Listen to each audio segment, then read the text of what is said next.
Hello there. It's been a bit of a break since the last video because of various things have been keeping me rather busy.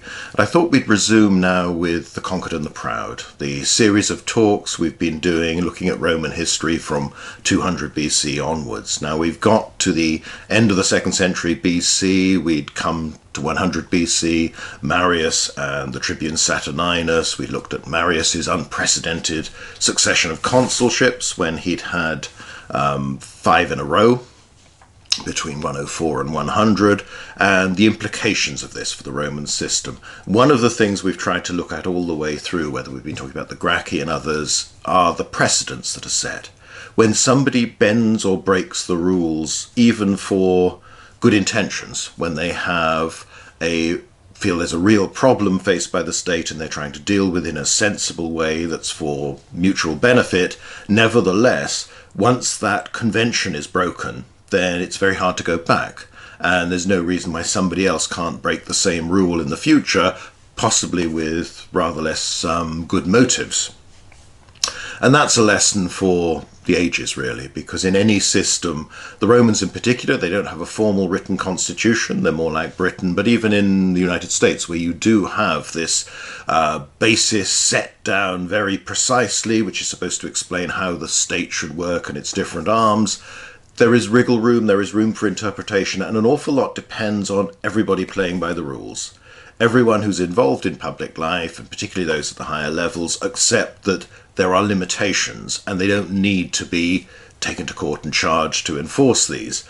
And once you start to bend and then break any of those conventions, then it's always this strange naive view that people think, well, my side can do this, but of course it'll never be done back to us. You know, it's fine, we're being clever, but no one else would ever do this.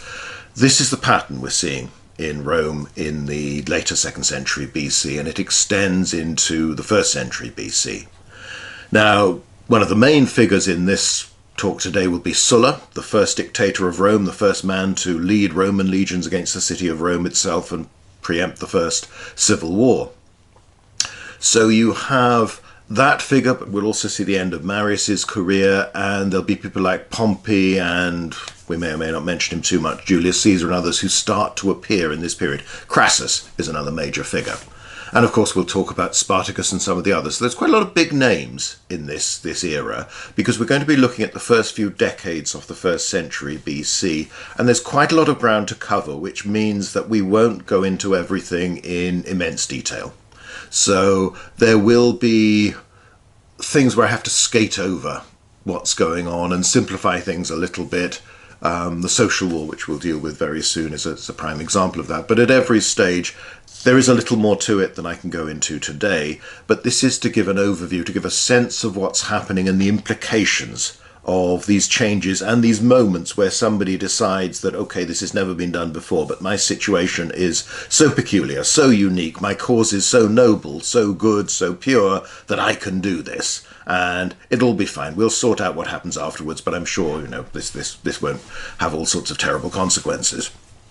These are very much decisions made by politicians in the moment, and the longer term impact only tends to become obvious as time passes. So the early 1st century BC was a very troubled period in Roman history, and it's the legacy of the Gracchi and then people like Saturninus and Marius's exceptional career that you have a lot of people who've bent the rules, a lot of people who've built up groups of supporters from particular sections of society rather than from a broad sample of everybody. So they have particular groups that are inclined to support them, as well as the traditional individual and family politics that's been going on as senators vie for preeminence, prestige, the opportunities for the great commands, all this sort of thing. And a lot of the legal rivalries are fought out in the courts, and particularly because you've had moments of violence around Gaius Gracchus, Saturninus, people like that, others are left vulnerable. You can accuse people of being involved in these, whatever you call them, rebellions, outbreaks of lawlessness, violence, political killing, and if you're on the winning side, you can go after the survivors who are, you claim at least, were involved and were implicated in supporting the losers. But then there tends to be a reaction, because if some of those people think, well, actually, you know, this has gone too far, let's try and see if somebody else is vulnerable. There are also lots of major unresolved problems that are just simmering away there within Roman society. And one of these is the status of the Italian allies. Now, if you think back to the start when we looked at how the Roman state worked, the Romans had built up this network of allies, socii as they're called, throughout Italy. And as the Romans came to control Italy, while they did establish some Roman colonies elsewhere, and while some communities were eventually given Roman status and became full citizens, there were others who were Latins, there were others who had a more generic allied status. Now remember, each group was tied directly to Rome. There wasn't a sort of network, a web of connections between individual Latin cities or individual Etruscan cities, Samnite cities, whatever it might be, beyond a memory of the past, of their own culture, their own language, aspects of their own cults that survived. You know, the Romans didn't tend to try and change people's lives in a very active way. Much continues. There is still a sense of identity that is based around language and culture and, you know, living as neighbours with each other in these areas. Now, these people have always provided at least 50% of any Roman army that's gone off to war, and often a higher proportion than that. And they have helped, they've made possible, really, the Roman expansion that we've seen during the course of this century that has got them provinces in Spain, in Sicily, in Asia, in Macedonia, in North Africa. Rome's victories have relied on allied manpower. Now, the allies have shared to some extent in the plunder and prestige of this, but they still have the local aristocrats, the noble families in these regions who can't go into politics unless they're Roman citizens, which most of them are not. So they cannot become a Roman governor, a commander of an army. They can't triumph. They cannot celebrate the full honours. They can't be part of that senatorial elite that are still leading the res publica and the broader network of allies. So that's a problem for a lot of people. A lot of ambitious men are looking and thinking, well, in terms of education, in terms of wealth and culture, they are very similar to a lot of senators, but they are still kept down. So the elite are not particularly happy. And that's reinforced when along come the Gracchi, who start looking at the ager publicus, the publicly owned land, and want to divide it amongst Roman citizens, give it to the poor so that you can set them up on farms. They won't be poor anymore. They can support themselves and their families. They won't need any dole of grain or anything or extra help from the state. They become fully fledged citizens who will raise the next generation of Roman soldiers who can go off and fight the wars and win the victories that we need to win to keep ourselves this power that's dominating the Mediterranean world. While the details and the statistics are not there, the impression is that significant parts of the ager publicus were being farmed, being leased out to men who were allies, who were not Roman citizens, but were local aristocrats, local gentry, and that these have big estates, who are suddenly seeing all this under threat, just as some of the Rome's elites saw themselves under threat. So there is opposition to Tiberius Gracchus that his brother Gaius seems to want to deal with by giving something back. And Gaius pressed to extend Roman citizenship. Doesn't happen, so the details of quite how it would have worked and who would have got it is a little hard to pin down. But of course Gaius Gracchus fails and is murdered. In 91 BC, the tribune Livius Drusus, so this is the man, it's actually the son of an opponent of the Gracchi, a prominent leader who'd tried to block them at every stage, but also comes, like the Gracchi, from a very prominent family. He's obviously a plebeian, because you couldn't be tribune of the plebs otherwise, but this is a family that can boast plenty of consuls, plenty of governors, plenty of men who've triumphed, a very distinguished family. He is, like the Gracchi brothers, the sort of tribune who can do far more than anybody else, than just someone who comes from a lesser, less prestigious family, because he doesn't just have the powers of the office, he brings all the connections, all the influence, all the status of belonging to one of the big noble families within the Senate. And he's important, and he does try, again, you get the impression, as with the Gracchi, that he is very well intentioned. This is the man who is supposed to have said, when an architect is remodeling his house for him and says, oh, I'm so sorry, there are lots of areas where people will be able to see in, and declares that, well, I want people to be able to see all the time so they can see that my private life is as honourable as my public life. I've got nothing to hide. He's a popular figure. He generally gets a fairly good press in the later sources, and the impression is that at least some senators realised that what he was doing was necessary, that there was a serious problem with the allies, and particularly the allied nobility, and that we could bring them into the citizen body, and therefore they could be an asset to the state. They could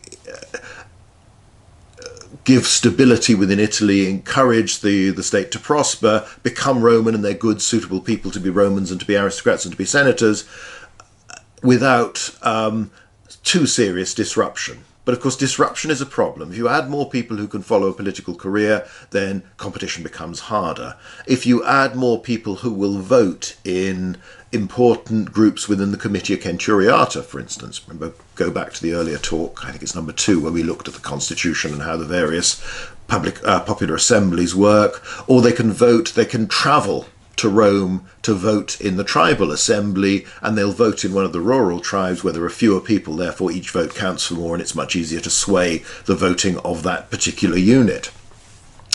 That's one of the problems. Is this going to disrupt the system? Everybody who's doing very nicely, thank you very much, as things stand, is bound to be a little bit suspicious of change, because change almost inevitably threatens their status, their position now. It's going to be harder. At the very least, you're going to have to try and win over lots of new supporters, new backers, make new friends, all of which requires effort and probably money.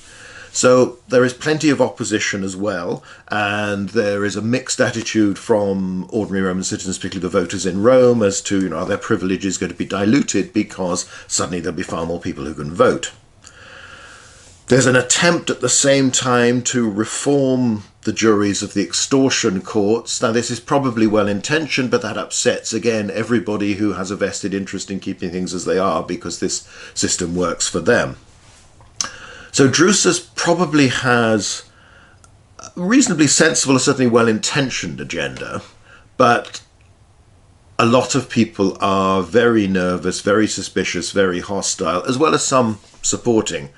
But it comes to nothing because he is murdered. He's stabbed to death, and that's it. The programme collapses. Without a big name, a big man like Livius Drusus, there's nobody to take up the cause in quite the same way. There's not a party as such, because again, we're coming back to this Roman system. Politics is individual. It's not about fixed policies, fixed parties, fixed groups that think a certain way. You have friendships, you have personal alliances, and in the end, because you can't share office, then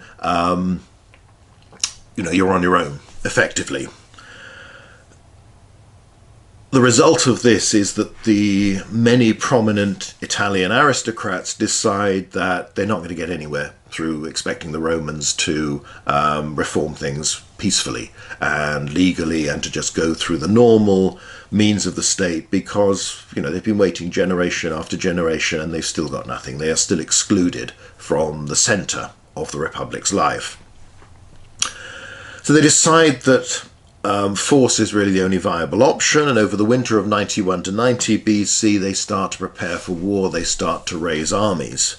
The heart of the rebellion is the Samnites and southern and eastern Italy. There are quite a few communities that don't join in, but nevertheless this is a major, major rising. It's probably bigger in many respects than the number of allies that defected to Hannibal after Cannae and his other victories early on in the Second Punic War. This is in many ways a more serious threat, but it also occurs at a time when the Republic is not, at least at the start, facing a major external war, and the Republic is far bigger and far stronger, and there are more Roman citizens around than there were in the 3rd century BC. So the world has changed.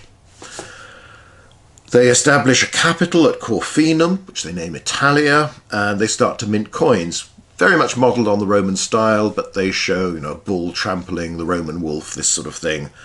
And the war starts and develops. Now, like a lot of civil wars, it's particularly bloody and vicious, because once you've crossed that line where you start to turn against people who are very much your neighbours, people who are similar to you, then hatred tends to develop quite quickly. And the other, of course, major factor. I mean, some civil wars, like the American Civil War, are particularly bloody in part because of the technological changes that have occurred in the years coming up to the war, but there is a tendency for civil wars to be hard fought, to be vicious, or either that or they're very one-sided and over quickly. This is not one of those. This is one where both sides have major resources. And of course, the Romans are effectively fighting against half of their own army because the Allies have provided troops. And there may even have been a pattern where some Allied soldiers serve for longer periods than Roman legionaries because they chose to follow a military career, or their communities decided this was the best way to provide the quota of men that the Republic demanded. Their equipment is effectively the same. Their tactics, their style of fighting, their mentality is effectively the same.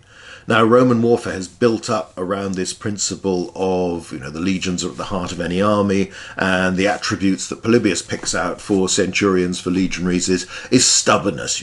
Stand there, stand your ground, carve your way through any enemy that you meet.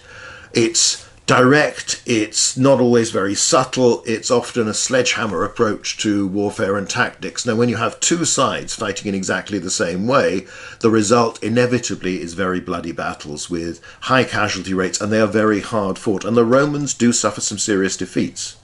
Now, they move from the consuls of the year who don't do terribly well. Both Marius, who is still, though now getting on in years, the great hero, the man who'd saved the Republic from the Cimbrian Teutones not many years before, Sulla, his quaestor and deputy in his Numidian campaign, the man who'd pinched the glory of capturing Jugurtha, at least had made it all about him rather than about Marius, the army commander, and then who'd served as a legatus under the other consul in 101 and did a lot to claim the credit for defeating the Cimbri in the final battle and tried to sort of play down Marius's role, rightly or wrongly.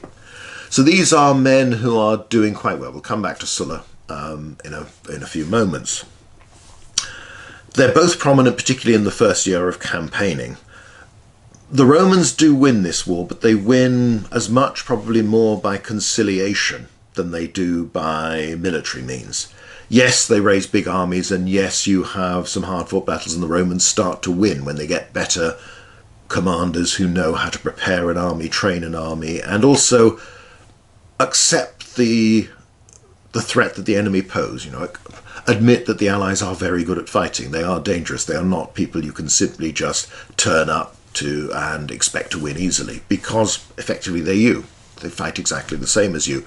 And one interesting thing which gives you an idea of the sort of average quality of senatorial military leadership at this time is that even though the Allied commanders are men who've never commanded an entire army, they may have been prefects and the like within Roman field forces in the past, they don't seem to be outclassed. So again, it's partly because of a different situation, but they do reasonably well. However, the Romans, at the last minute, or really when it's too late, when the war has already started, realise, oh yeah, we really ought to do something about this citizenship question. We can't keep on excluding the Allies. So there are concessions offered very quickly to communities that remain loyal, and then again to ones that are willing to surrender and lay down their arms.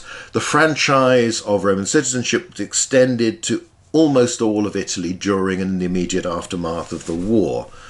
It's not quite absolute equality because there are some restrictions. So for instance, the new Allied citizens are concentrated in a third of the voting tribes. So they aren't able to change the balance in every single voting unit of the assembly that passes law, of the assembly that votes, elects tribunes and things like that. So there are restrictions, but nevertheless the Romans win partly by keeping their nerve and continuing to fight, but mainly by admitting that finally, yes, we've got to be fair, you deserve citizenship, so you can come and join the state. So the Allies get what they wanted before, and you look back and you think, as with so many instances in Roman public life in the 1st century BC in particular, that a little bit of common sense and a willingness to swallow the fact that this change or alter the balance of current politics, they could have solved a lot of these problems. Many of the crises within the late Republic seem to be unnecessary because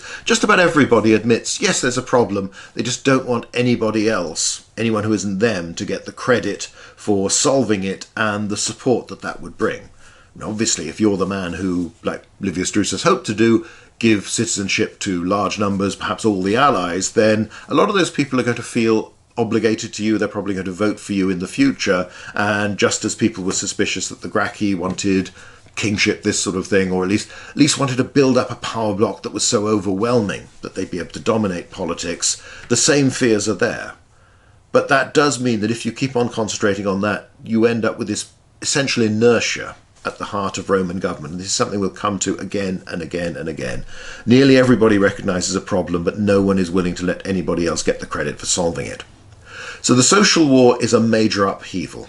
Not terribly well documented. We have Appian, we have bits in Plutarch, and we tend to skate over it a little bit because the end result is that virtually everybody in Italy becomes Roman, and we know that that's going to work for a long time, and there is no allied rebellion in any meaningful way after this.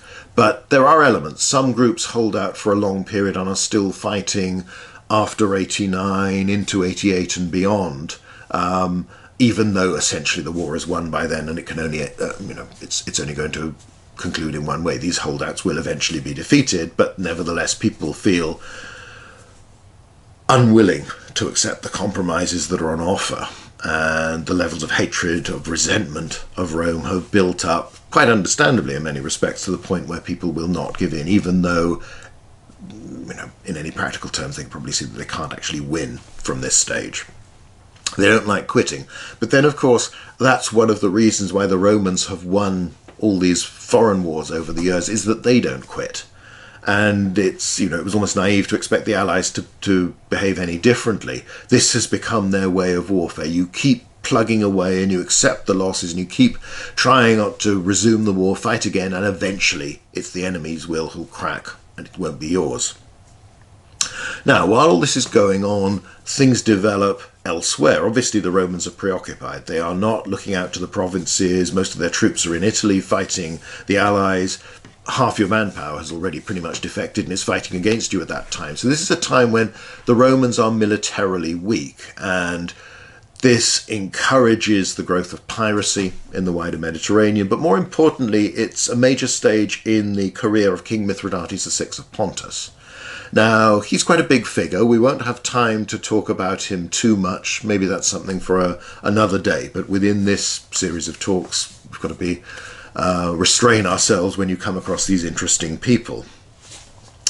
He is someone who claims descent from the older Achaemenid Persian royal family, whether legitimately or not, but really is very much a reflection of the successor kingdoms that had emerged as Alexander the Great's great empire collapsed following his death, and particularly after the sort of big three, Macedon, Seleucids and Egypt, as they grew weaker, other kingdoms started to appear in Asia Minor and elsewhere. Heartland of Pontus and Cappadocia is sort of eastern Turkey. He is someone with ambitions who expands his borders and works within, he knows the Romans are out there. He's an ally of Rome for quite a lot of the time in the early years. And he works on the principle that if he attacks another ally of Rome, if he intervenes in one of their kingdoms and deposes the monarch, takes it over, that he can persuade the Roman Republic to accept it, because he'll say, well, I'll still be an ally of yours. This is nothing personal against the Romans. I've got nothing against you. This was simply a dispute between the two of us, which I've resolved because I'm a good king and I'll be a good ally. It's a pattern you see on lots of occasions. Remember, the Romans have only gone into Asia Minor and established a permanent presence in the eastern half of the Mediterranean, beyond Greece, beyond Macedonia, around the time of Tiberius Gracchus, when Bithynia is bequeathed to them, and even then they only take a small proportion of the former kingdom. So a lot of the kingdoms that are in that area that Mithridates pushes against occupies are fairly recently created groups. You know, this whole area, you have these various dynasts who appear, who wax strong and then wane or unable to pass on their power to a successor. This is a fairly fluid political environment where a lot of changes occur, and most people think, well, they can fight each other, but they can still make a deal with the Romans. That the Romans aren't really that interested in what's going on over here. They don't want to maintain a major military presence in Asia. Now, some Romans seem to be looking at Mithridates and think he's going too far. Marius, for instance, is sent on an embassy to the region and was supposed to have warned Mithridates. There's elements with Mithridates where the way it's told, it's similar to Jugurtha, this thought that you can bribe your way to acceptance with the Romans, and that in the end, as I say, they're not really that bothered about what you're doing. As long as you are loyal to them and a friend to the Romans, you can do what you like to your neighbours, who may happen to be Rome's allies as well. But the Romans aren't too fussed. They don't really want to get involved in any major way. He does become perceived as a threat, and this is then provoked by a governor of Asia, a Roman governor, and a legatus, one of his senior senatorial advisors, who provoke war with Mithridates. They decide to intervene, thinking that he's just some petty Eastern king with a very poor army, and they raise local levies and march to disaster. And this is one of the occasions where you have a story of Mithridates, pouring molten gold down the throat of one of the Romans because he was, to symbolise just how corrupt this man was and killing him that way. It's the same story is one of the traditions for the death of Crassus later on, though probably it doesn't fit with the idea of his head being thrown off stage and all this sort of thing. And of course, certainly I haven't read the books, but it was used in the TV series of Game of Thrones. This idea of it's something particularly horrible, but you could always get your gold back afterwards. So Mithridates is provoked to war with the Romans, and this is at a very bad time. This is in 89, 88, when the social war is still going on. So Mithridates can look to the west and see a Rome that is far too busy and far too preoccupied. And he gets ambitious, even by his standards. He's made an alliance with Tigranes, the king of Armenia. Armenia is expanding from having been very weak. Under Tigranes, it becomes very strong, becomes a major player in the area, as we'll see, possibly not in this talk, but in the next one. And he invades the Roman province of Asia, and all of Asia Minor, overruns that area to create this greater Pontic Empire. He's already expanded around the Black Sea to the north as well. So he's becoming considerable power, and he has an army that is based on the Hellenistic ideal. It's got pike phalanxes, it's got heavy cavalry, it's got chariots. It's a sort of successor army, and in terms of numbers, it seems to be very large, though obviously we have to be very careful that our sources are prone to exaggerate, and nearly everything tends to come in sort of rounded up groups of 10,000. Once he's in Asia Minor, once he's overrun this area, he obviously decides that he's going to make a permanent break with Rome because he's strong enough to do this, and the Romans won't be able to do anything about it, because he sends round this order to the communities that they are to arrest and murder any Romans and Italians who are residents within their community. And the stories are told that 80,000 die in the purge that follows. Again, big round number, meant to be spectacular, may well be exaggerated, but it's certainly an indication of the large numbers of Romans and Italians who are out there in the provinces and outside the provinces in allied areas, doing business, feeling that they can profit. There's a lot of Romans and Italians are wandering and are often in places before the Roman legions arrive, and are doing quite well. There are clearly advantages being associated with Rome, and of course connected with the markets of an ever more prosperous Roman Italy. So there's lots of things people there, particularly luxuries, they want to buy. There are slaves, there are things like that. There are lots of things you can trade in that allow you to profit because you've got that connection. It's easy for you to do business back in Roman Italy, or to be connected with people who do. If you think back to the talk on Marius and the Jugurthine War, the resistance of the city of Cirta against Jugurtha was led by the Roman and Italian merchants there. So they were large enough in number to make a real difference to the defence. And when they changed their mind, that's when Jugurtha gets into the city and they're massacred. So this sort of thing has happened before, and it does really upset. This sort of thing is horrifying to the Romans because, A, Romans and Italians shouldn't be treated like that, but also you've got connections, you've got family, but there's more this sense of great pride, these foreigners can't treat us this way. From Mithridates' point of view, clearly it's a break from his perspective with Rome, that, I don't need to be your ally, or if you want to be my ally, you've got to do nice things for me and win me over. But also it's a way of forcing the communities to commit themselves to his cause, because obviously the Romans will remember this. So the fact that you've massacred Romans, or you've dragged them out of the temple where they've taken sanctuary and you've murdered them there, the Romans will remember that means that you are now committed to Mithridates. You can't back down, you can't defect. If the Romans do send an army, then the cities of Asia Minor are really forced to support Mithridates. Or at least that is his thinking, that is clearly the plan. So it may have a reflection of calculation on Mithridates' part. There's obviously an element of hatred towards Romans and Italians. Presumably many of them are throwing their weight around, are behaving arrogantly, are treating people like dirt. They are moneylenders, they are, in Asia there'll be tax collectors, publicani, this sort of thing as well. They're slave dealers, all of these things that don't make you terribly popular. We have to be a little bit careful. You could see this as evidence that Roman and Italian presence, even informally, is deeply resented by just about every community in the wider world. Or you can see it from a practical point of view that this man has just invaded you. His very large army is occupying your territory. The Romans are fighting what's effectively a civil war. They're fighting against their allies back in Italy. They're no help at the moment, nor is there much prospect of them being help at the moment. And along comes this king and says, well, I want you to kill these visitors within your community.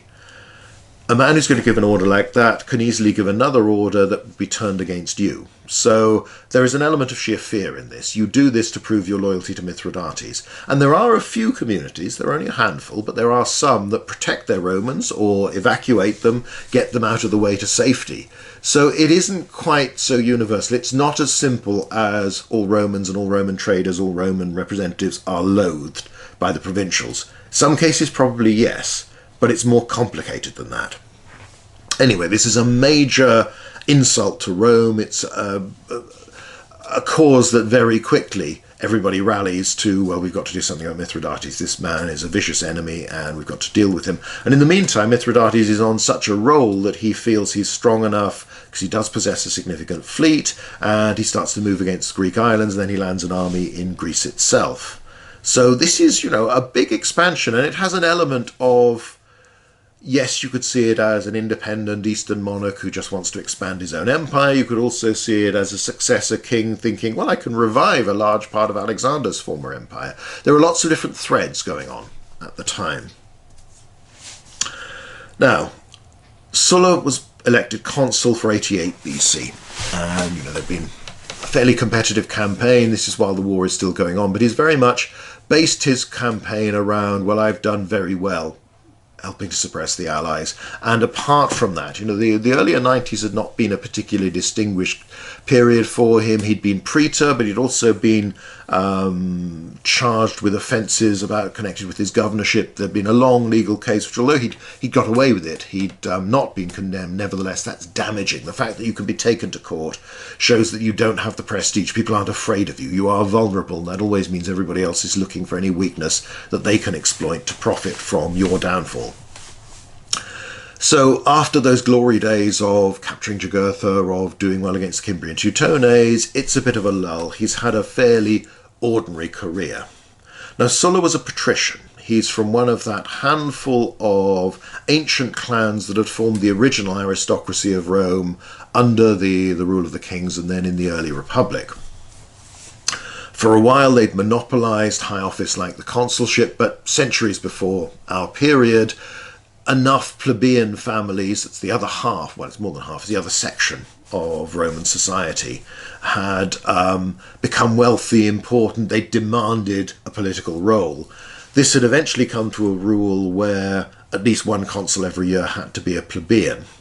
And by the time you've got to the 1st century BC, and indeed for some period before, then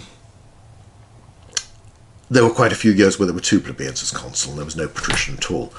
The patrician families have dwindled. There are a few that, like the Claudii, that are still going strong, but plenty of others, like the Julii, are on the fringes. There are a few branches that survive and are doing okay, but Sulla is very much like Julius Caesar. He's from someone who, a family that's declined, that has been obscure for a long period, but he has decided that I am capable, I am clever, I am good, I can make it in politics.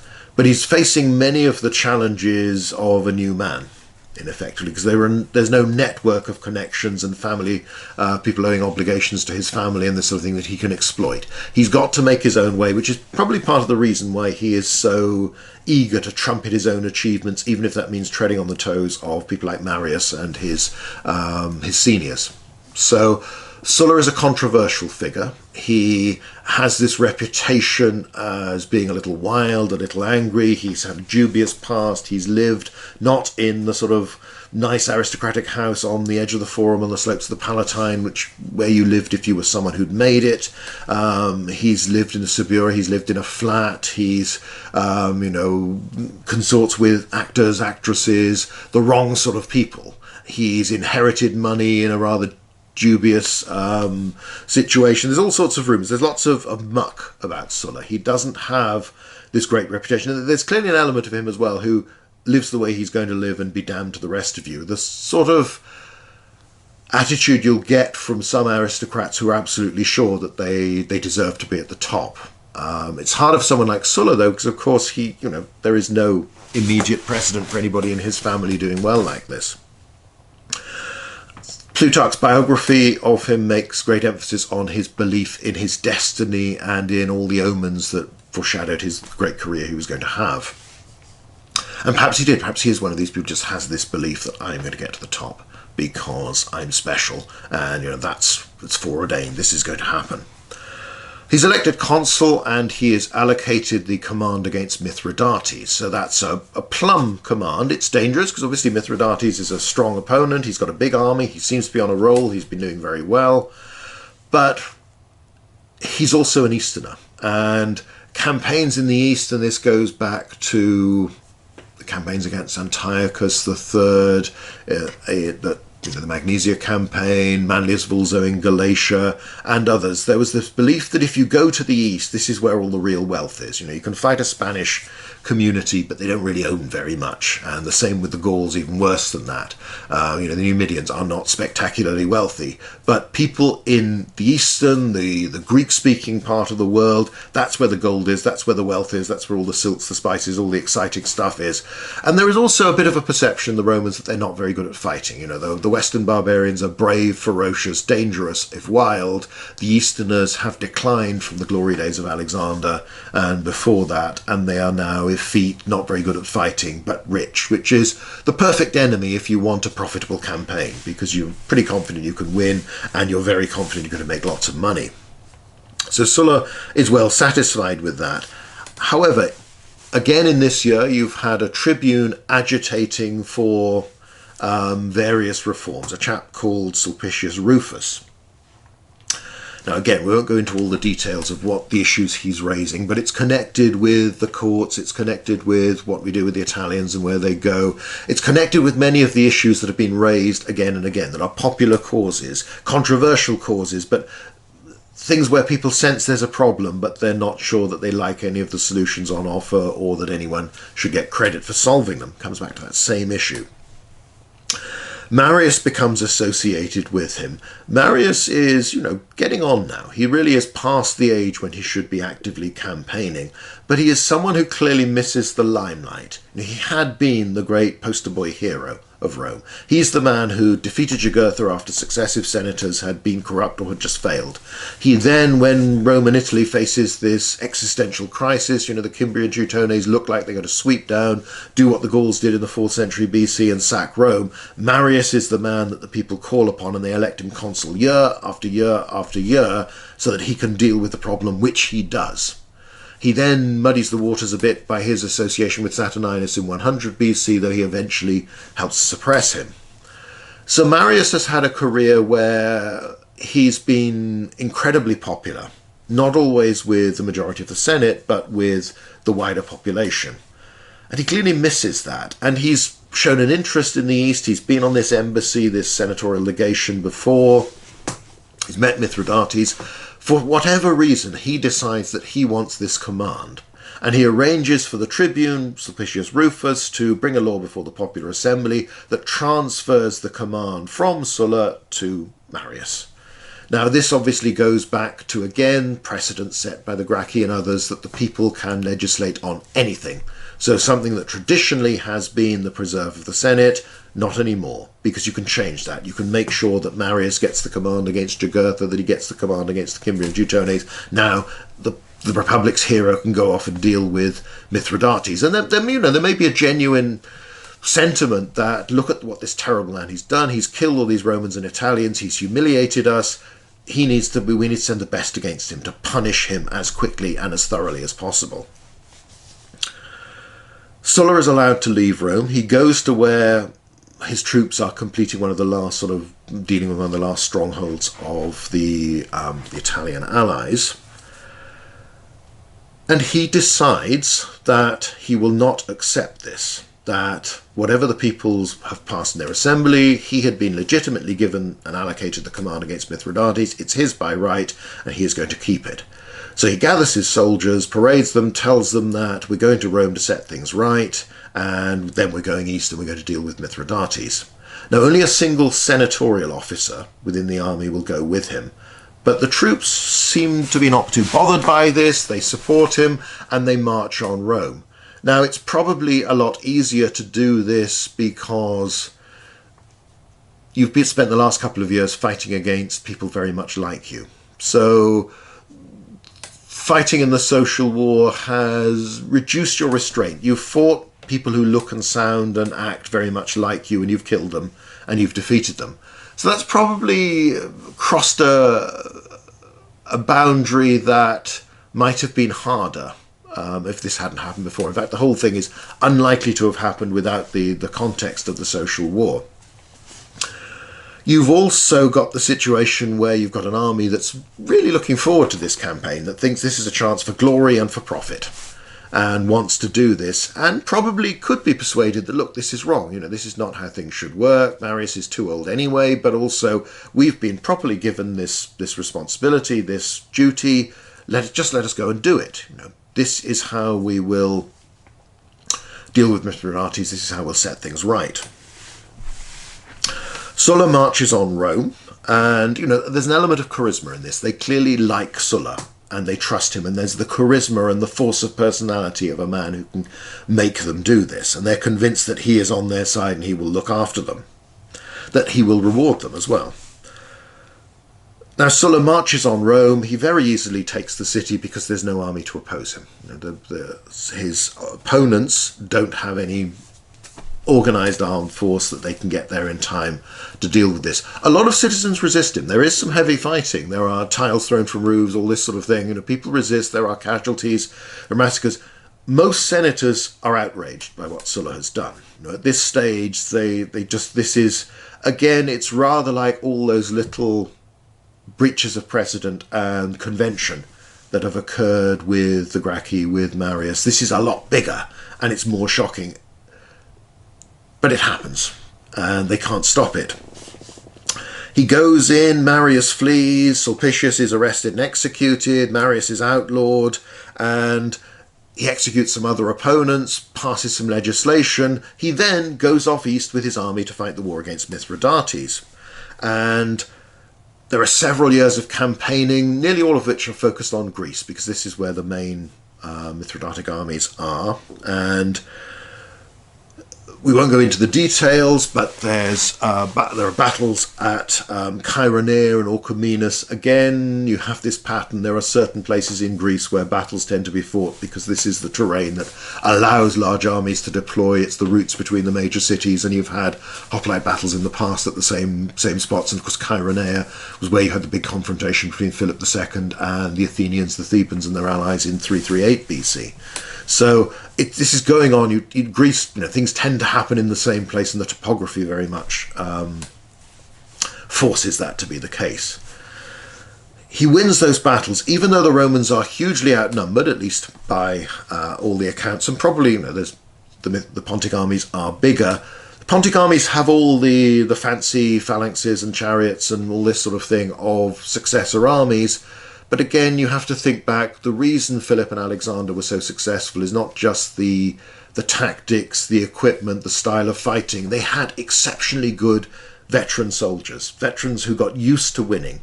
And even when the situation was a crisis, they expected to win, and somehow they didn't quit, and they made that victory happen. Other sides tend to give in quicker.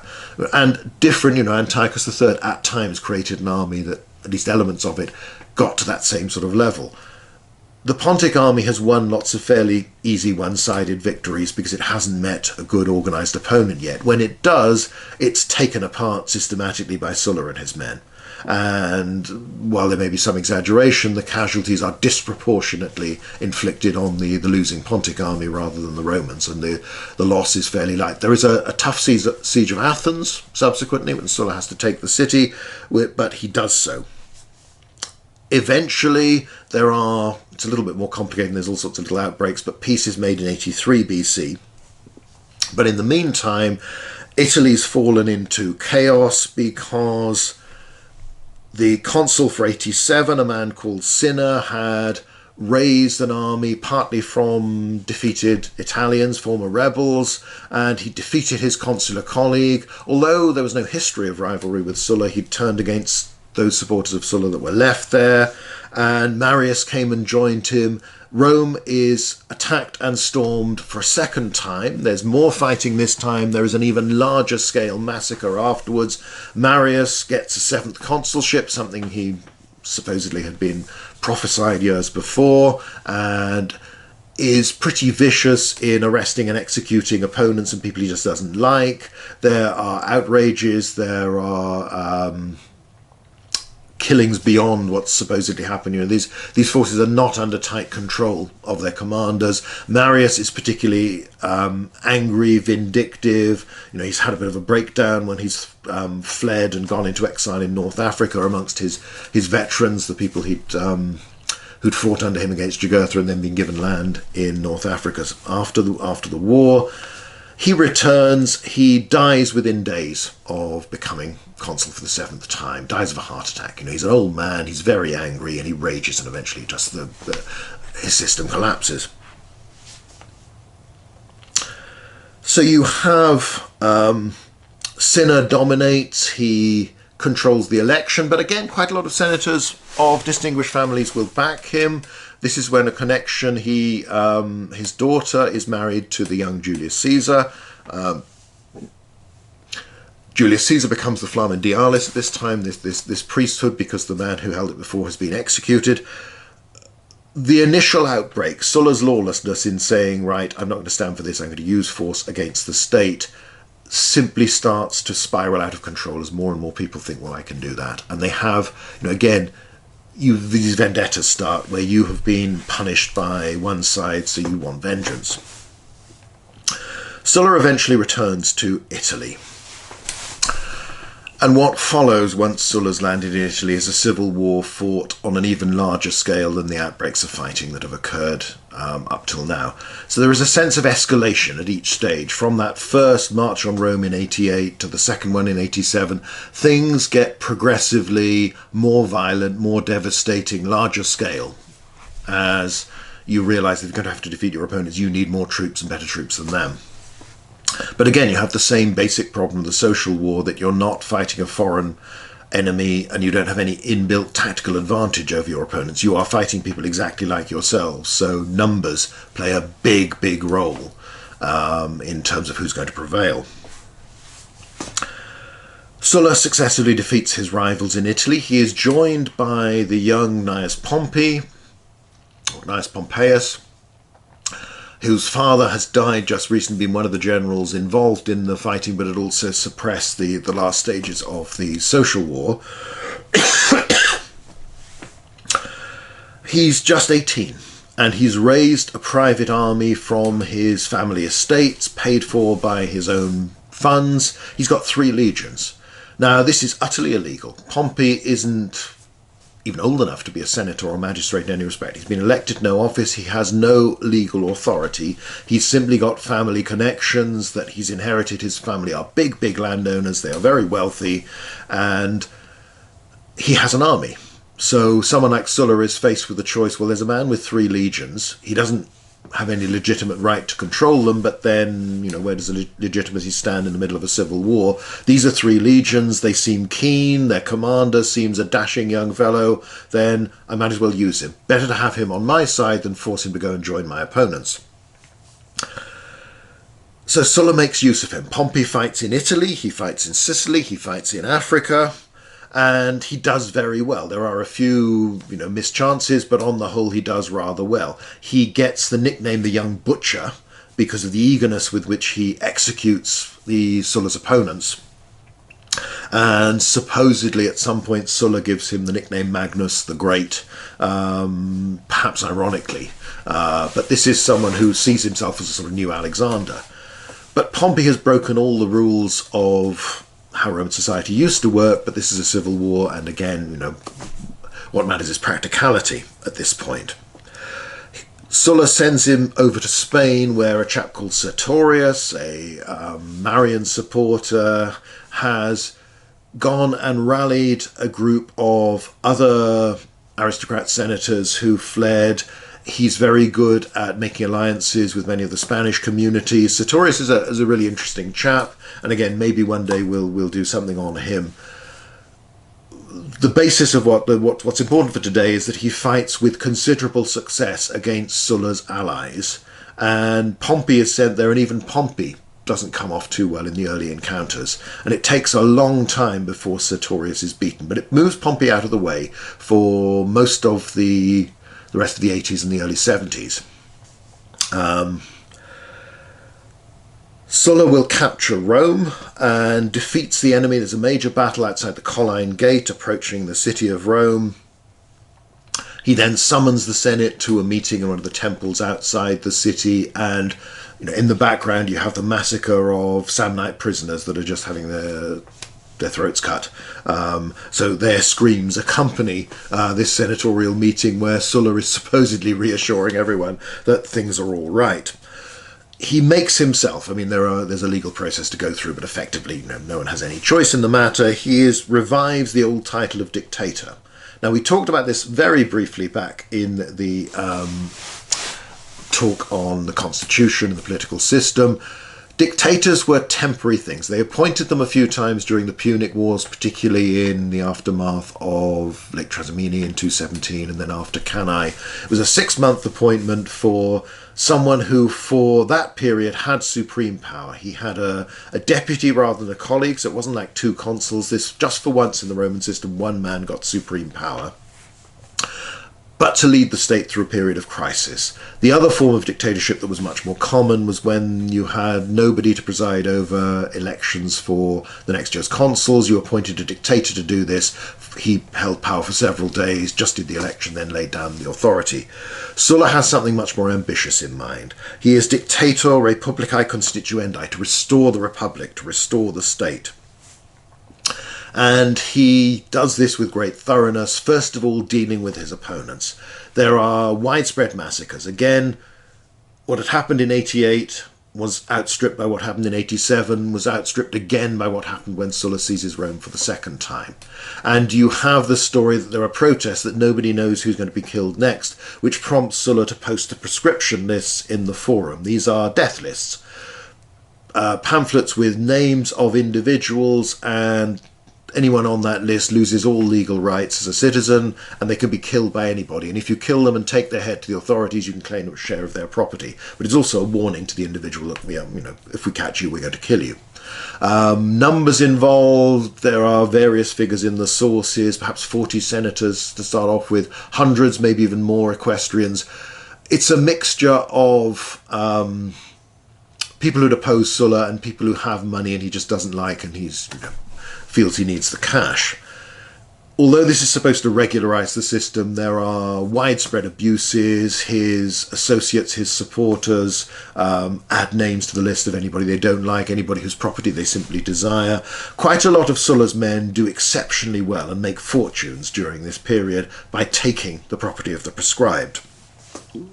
You have the Sullani, a band of particularly brutal freedmen who are accused of all sorts of atrocities and are eventually suppressed by Sulla himself. But it is, again, a situation where clearly Sulla is pretty vicious, is rather vindictive, but nevertheless is not really in control of his own side. So many people have joined him for various reasons and have become used to abusing power, and so much death and execution is going on that you can slip a few more in here and there and nobody's going to notice. It is not very well controlled. It is not organised. Again, this is all new. This is something that these people are doing for the first time, and passions are running very high.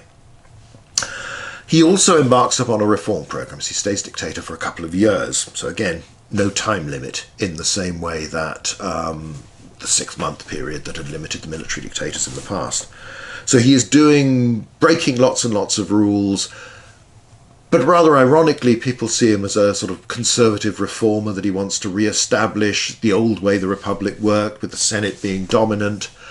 That's fine, but you can't forget the context all this is happening in. It's all about massacre, punishing your opponents, rewarding your followers, as much as any sort of sense of, oh yes, this is how the state should work in ideal circumstances. There are some big reforms. So, biggest one is to double the size of the Senate. Up until now, it's been about 300 strong. Sulla adds another 300 new members, partly to make up for the recent losses, but also to reward his followers. So, probably from now on, the average size of the Senate would be around about 500. It might move, as the century goes on, more towards 600. Something we'll trace later on.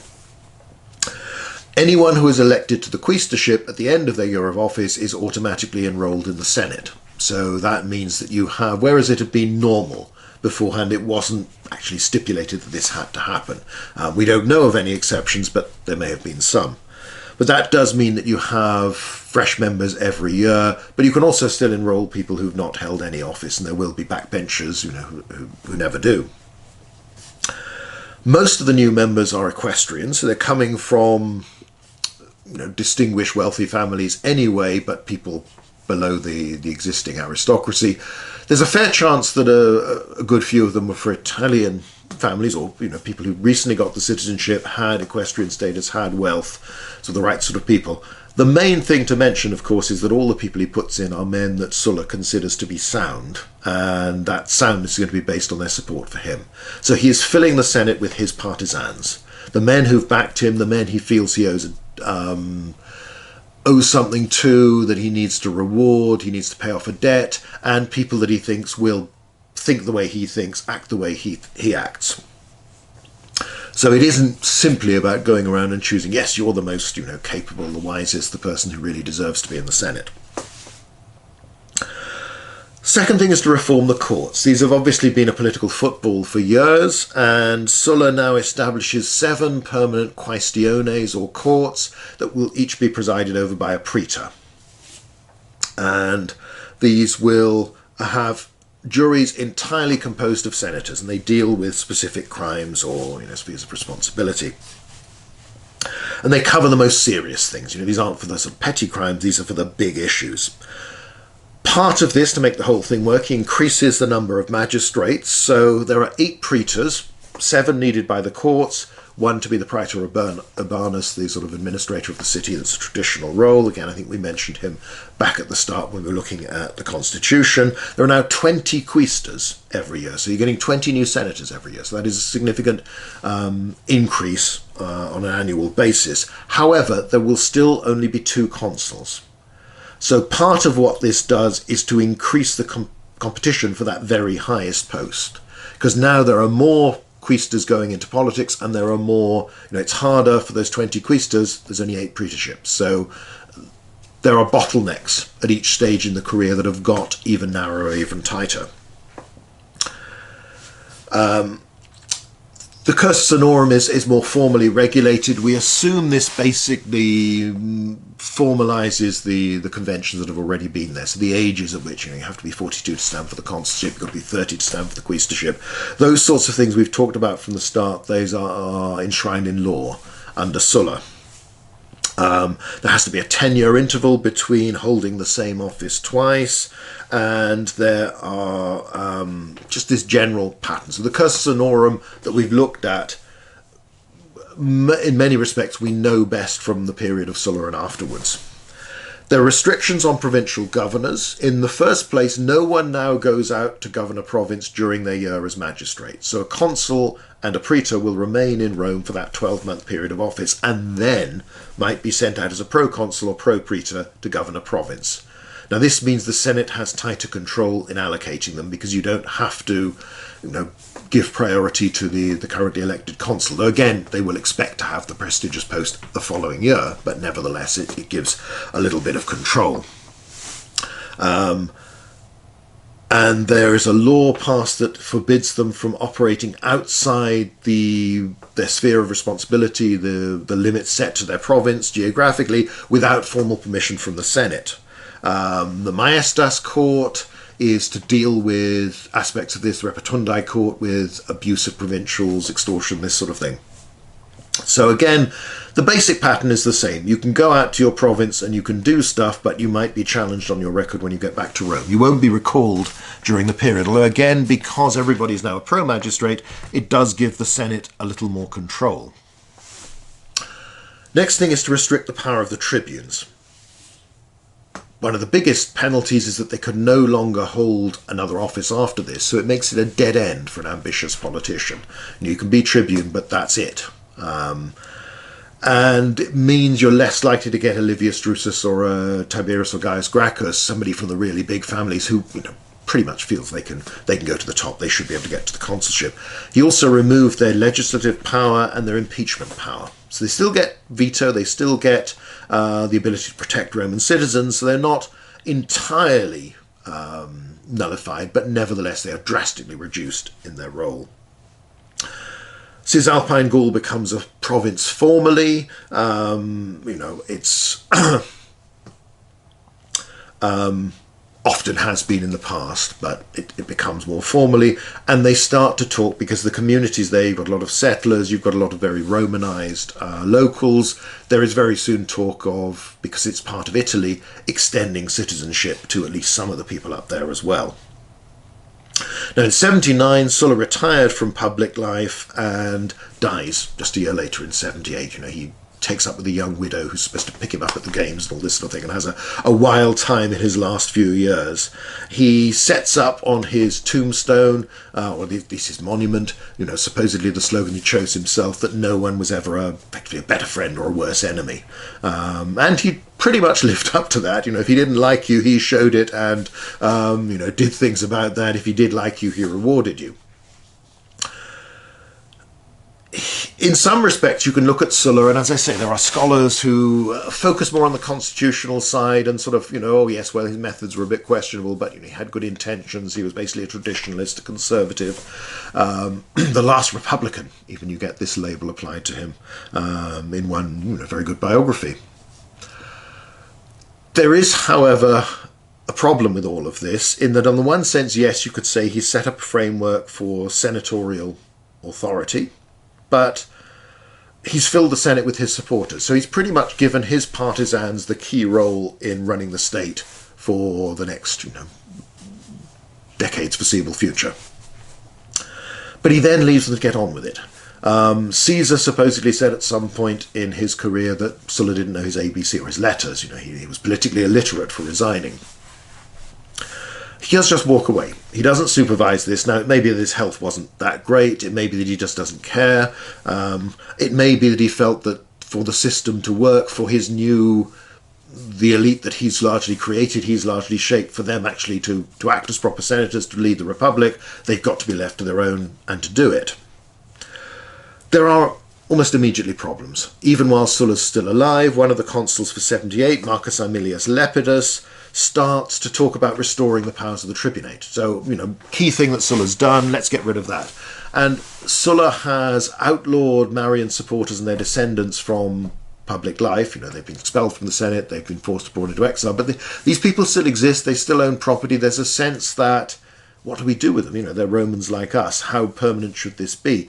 To be a partisan of Sulla, to be considered loyal enough to be rewarded, didn't mean that you actually shared Sulla's opinions or his thoughts as to how the state should work. Because again, we're not really dealing with coherent policies and formal parties.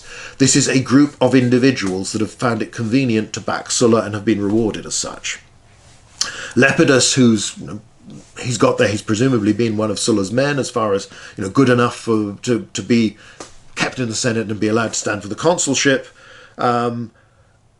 He wants to reintroduce cheap corn. He wants to restore confiscated estates. That's really upsetting things, because yes, that means you're giving it back to Marians, or people suspected of being Marians, but also you are taking it away from the people who've done rather well under the new system. So it's a radical reform program that he's basing his election on, and that people clearly support. There's enough people there to vote for him.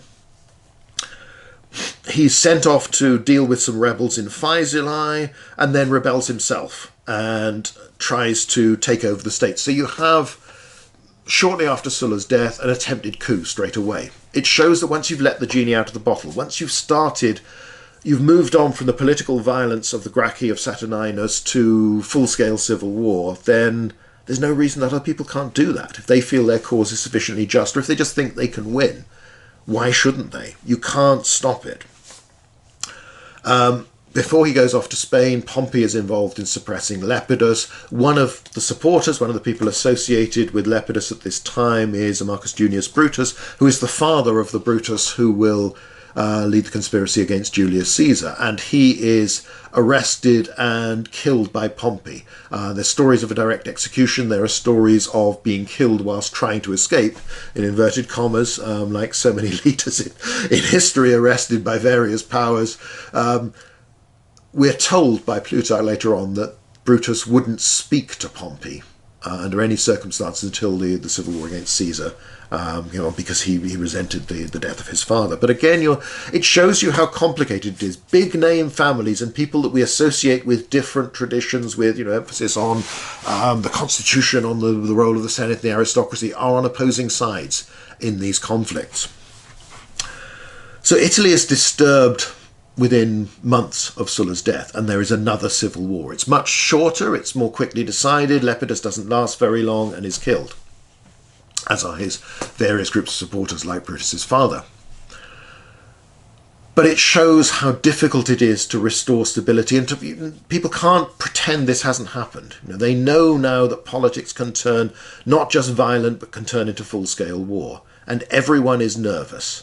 Everyone who has a political career in the decades to come remembers the prescriptions, knows what can happen, remembers the Civil War, knows that you can simply be killed. Your opponent might choose to use military force against you. That threat is always there, and it influences how they're going to behave, how they react whenever rivalries build up to a point of greater tension. There'll be more disturbances in Italy. Famously, you have the revolt of the slaves led by Spartacus and his group of gladiators in 73 BC. There's a small group, there's fewer than 100 in the first place, led by a Thracian Spartacus, who break out from a training school near Capua, and they set up as bandits on Mount Vesuvius. Rural slaves start to join them. Now this comes back to all the things that Tiberius Gracchus and others have been talking about, that Italy is becoming dominated by these huge latifundia, these huge estates worked by a slave labour force who have no reason to love you. Citizens don't treat them terribly well, and their owners don't treat them well. They are exploited, and there are a lot of them. And there aren't the rural poor of hard-working Roman yeoman farmers who will have been the backbone of the legions up to now. And then there's not so many of them. They're concentrated in certain areas. So Spartacus obviously has charisma, has ability, but little is known about him. Appian preserves a tradition that he'd previously fought as an auxiliary, an ally, with the Roman army.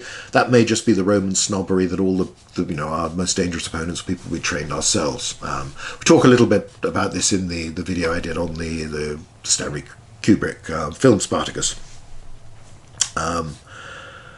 So he does quite well, and the Romans at first don't take this too seriously. They start to dispatch troops to deal with him, and Spartacus either evades them or routs them, destroys them. His men very quickly change their gladiatorial weapons and armour for standard Roman issue stuff, legionary equipment. Bear in mind, gladiatorial armour is designed to expose lots of body parts so that you're vulnerable. So it isn't, it's not a great choice for battle. So it might look cool and it might, be all very well, but for people who want to do pictures or, have paintings of Spartacus and his lads, but basically they very quickly start to look like a Roman army. And he assembles this very large force. Huge numbers of slaves join him, perhaps even some of the free poor as well.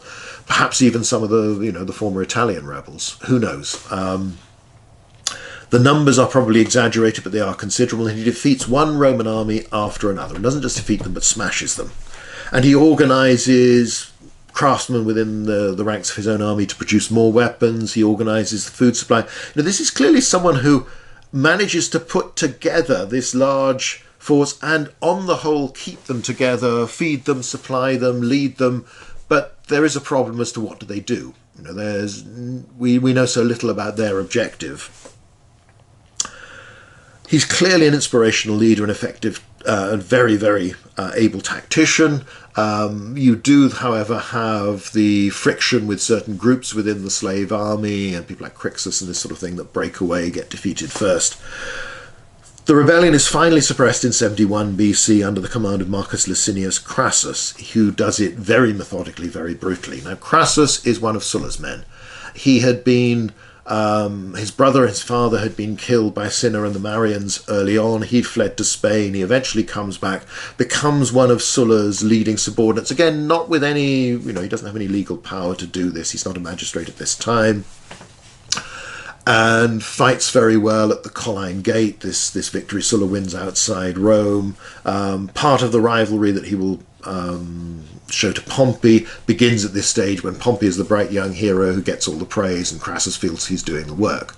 Crassus is one of those who profits immensely from the proscriptions and the confiscation of property of others. He starts to build up the basis of this property empire, where he comes to own a high proportion of property within Rome itself. He's already got estates and property of his own because he's from a distinguished patrician family, but nevertheless it develops from that. He becomes a big figure. He accepts the command against the slaves and does the job. He fences Spartacus off in the toe of Italy. The slaves are trying to escape to Sicily, but they're let down by allies from the Cilician pirates and others and all this sort of thing. We can't go into the whole story, and there are lots of problems because the sources are not as great. It's one of those things where you'd love to have Salla's full account of the campaign rather than just fragments, because what we have doesn't allow us to sort everything out so clearly, and Sallust would have been writing so much closer to the time. They're surrounded with a wall. Eventually they're defeated in battle. Spartacus is probably killed. 6,000 slaves are crucified all along the Via Appia from Rome to Capua as this appalling warning. And it is one of those object lessons, one of those messages that resonates because it is still so frightful when you tell the story now or think about it. And there was no other big slave rebellion in Italy. There are probably smaller outbreaks, but for various reasons, and in part because they start to realise we need to control the number of slaves we've actually got and what the balance between the free employees and slaves is something Caesar will deal with during his consulship and then dictatorship. Crassus wins the war and wants a triumph. He's not given a triumph, he's given an ovation, which is a lesser honour where you don't ride in a chariot, you ride on a horse. He is given a few sort of perks. This is sort of an ovation plus, it's given a few of the extra privileges. His mood is soured because the Senate had summoned Pompey and Marcus Lucullus and their armies back to Italy when they were worried that Crassus wasn't winning the war fast enough, and Pompey, as he marches back from Spain, comes into Italy. He intercepts a group of about 5,000 slaves and defeats them. and then claims the credit for being the man who really ended the slave rebellion. One of the big problems with the slave rebellion is that it terrified Romans while it was going on, but it's something that they don't want to remember and think about afterwards, and that's probably why Crassus gets this lesser honour. There's also the question mark of, when you're not fighting another people, another state, another monarch, a ruler, something like that, how do you define the enemy? Do you dignify them being an enemy when they are just slaves as far as you're concerned? But however, Pompey and Crassus don't get on terribly well. Pompey tries to steal some of the glory. It's a habit of his that he will develop, and it's perhaps like a lot of famous commanders in history. They have such immense egos that they tend to assume that they did everything and then everyone else is a complete plank who doesn't know what they're doing, and then it's only when they come along that things actually work. So you get these jealous rivalries, Napoleon's marshals, people like Patton, Montgomery to some extent, and Bradley, even in his quiet way in the Second World War. People tend to want their reputation to be I'm the one who did everything, and everyone else is a fool. Crassus and Pompey stand for the consulship for 70. Now, both keep their armies in existence outside Rome. Now, that's their right to do so because Pompey has been awarded a triumph, and so has Crassus has this ovation to celebrate, and as part of that, your army will parade through the city of Rome. The sources don't directly claim that this military threat is something that will influence the voters. However, these are both men coming from victories. They are coming in a strong position. They do win the consulship fairly easily. They don't like each other. There are stories of friction during the year of office. But Crassus is of the age to become consul. He has been praetor before this. He has followed every stage of a senatorial career. Pompey isn't even a senator at this point. He has raised this private army and been accepted by Sulla. He's then eventually been given various pro-imperium, pro-consular authority so that he has a legal right to command that army. He's been sent against Lepidus by the Senate, who again, they had a problem. Lepidus, one of the consuls, has staged a coup. How do we deal with this? We don't have an army. There's Pompey with his army that's very loyal to him. He's got a proven record. Let's get him to do it. Rather than thinking that Pompey is still a private citizen, he's not a member of the Senate, he is an equestrian, but that's it. He has never held an elected office in his life. By 70, he's only about 35, 36. He is not old enough to be consul. He isn't even a senator. He hasn't gone through those stages of the cursus honorum that Sulla has just restated as, the important way. This is how you do things properly. But he's got an army, and he's there, and he's the great hero, and he's done all these services for us. So Pompey has broken all the rules that Sulla has set up, and all the traditions of how Roman politics should work. But he's there with an army, and he's popular, so he gets away with it. The Senate, enough of Sulla's Senate, decide to accept what he's doing. And this is, again, there's very little coherence in the way the Sullan partisans act. They very quickly break up into the personal rivalries of I want this and, I don't want him to have that. They're not a coherent group. They don't necessarily agree with a lot of the things Sulla has done, or they don't see it as their advantage to continue to agree with a lot of the things that Sulla has done. So Pompey and Crassus become consuls, and very quickly they restore the power of the tribunes.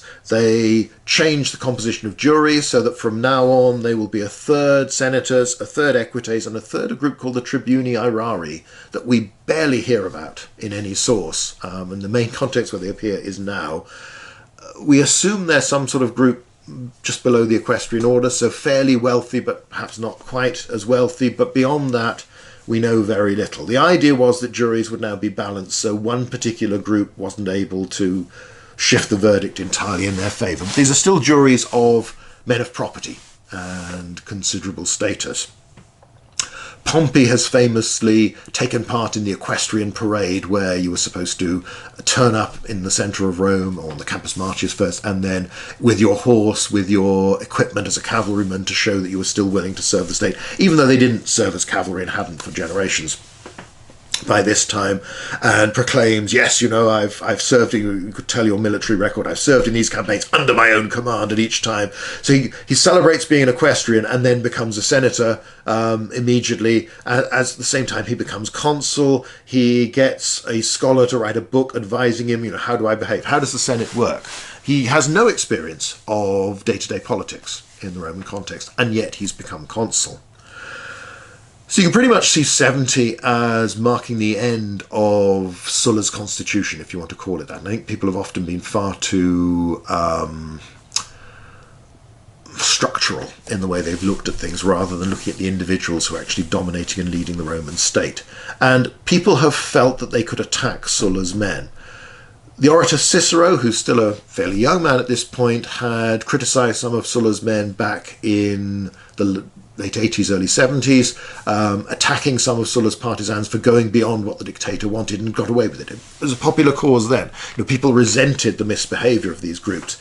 In 70, he prosecutes Verres, the recently returned governor of Sicily, for gross corruption and abuse of power, and prosecutes him. Now, Verres was another of Sulla's men, so it's showing that simply having a connection with Sulla doesn't give you a pass for the rest of your life. And it's also, in a sense, there is a move amongst the aristocracy to try and reassert a pre-Sullan, more balanced ways of doing things, and that everybody can be attacked and that everybody has to follow the laws. But it is very partial, it is very arbitrary, and some get away with things and others do not. Again, we'll look far more at Verres in the future when we come to look at provincial administration and the Republic and all that sort of thing.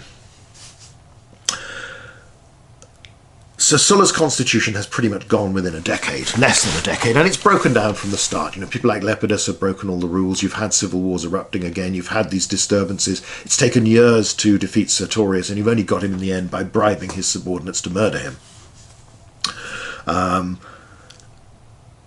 Pompey, in the next decade, will get these extraordinary commands voted to him by the people to serve against the pirates in 67, against Mithridates, who will reappear again in 66, by tribunician laws. Tribunes summon the popular assembly and forget what the Senate says. The people want our popular commander to have these resources, this responsibility, this term of office in this command. So again, the idea that the Senate's in control of all of this is simply not the case. There's a continued resort to violence by extreme politicians who lack the power or money to succeed more conventionally, and this pattern just continues. Everybody knows this is a real threat. 63 BC, you'll have the Catilinarian conspiracy, which again we don't have time to go into in great detail, but is fascinating. That's, you know, maybe something for another day. Catiline attempts a coup and is defeated. He's someone like a Sulla, like a Caesar. He's a patrician who thinks he deserves to be at the top, but can't win elections and has too many people blocking him, so gets desperate, raises an army instead. Crassus, at this point, is suspected of association with Catiline, but everyone is too scared because they know that very large numbers of them owe him money and owe him favours, and therefore he's going to call in those debts if they dare to say anything against him, so he's exonerated. There's the gap between the very rich, the very influential in the Senate, this small group at the top, and the rest has become, if anything, wider. And that may in part be due to the fact that the Senate is bigger, but it's also the sheer success that people like Pompey and Crassus and a few others have had, and they're particularly people who did really, really well in Sulla's day. But there are widespread social problems that still continue. There's the urban poor that suffer from debt, from food shortages, that are inclined to back a politician, tribune or whoever who offers them some sort of relief.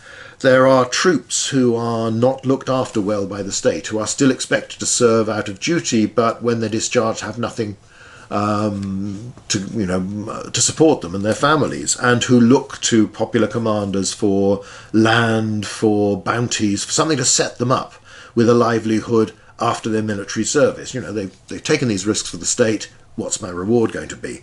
There are all sorts of problems going on that again give opportunities for ambitious politicians.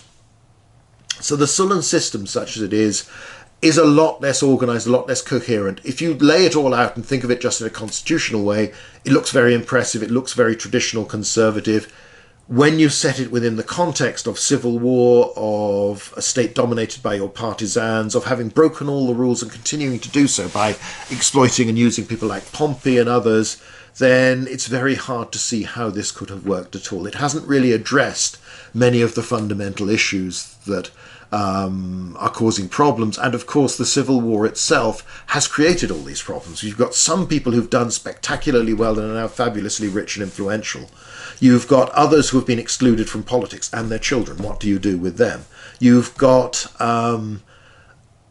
troops and officers who've got used to fighting fellow Romans. And everybody knows that violence is a real option now. It is something that can happen. It is not just the unimaginable nightmare.